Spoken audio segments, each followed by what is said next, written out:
Salam semangat, semoga Anda selalu sehat dan bahagia.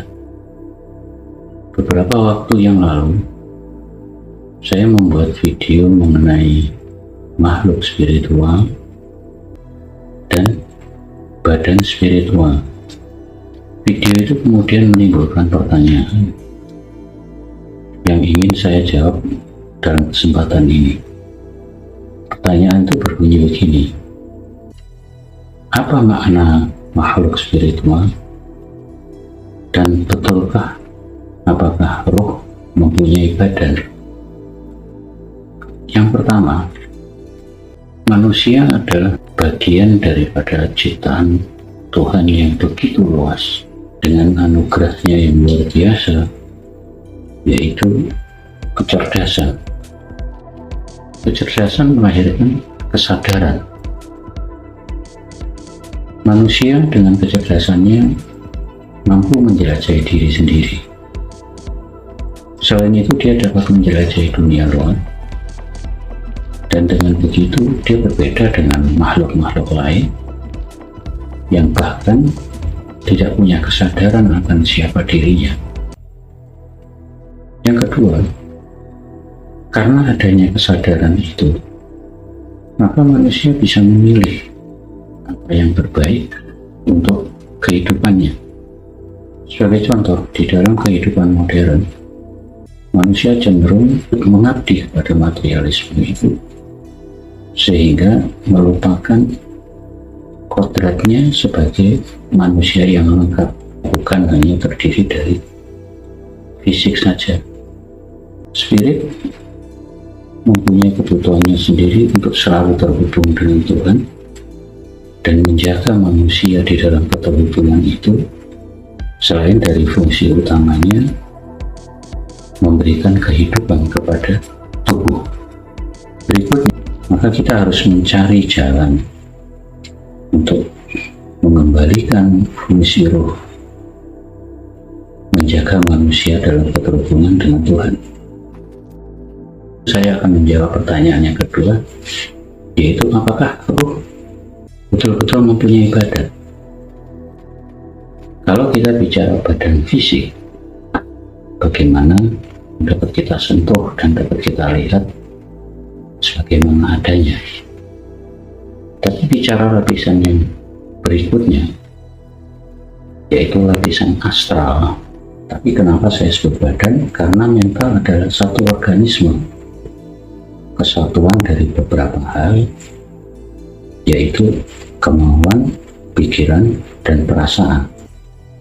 Yang berikutnya mengenai roh. Roh adalah sesuatu yang tidak dapat disimpulkan. Roh adalah rahasia Tuhan, dan manusia tidak akan sanggup mengungkap.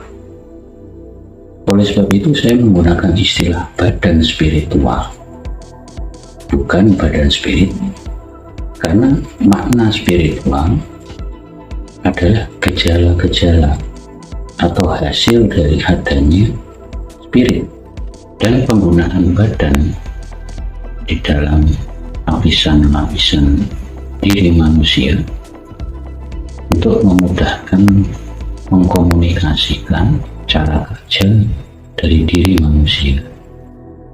Berikutnya, tentu kita tergelitik untuk bertanya, mengapa kita harus mencamkan ke dalam diri kita bahwa kita ini adalah makhluk spiritual?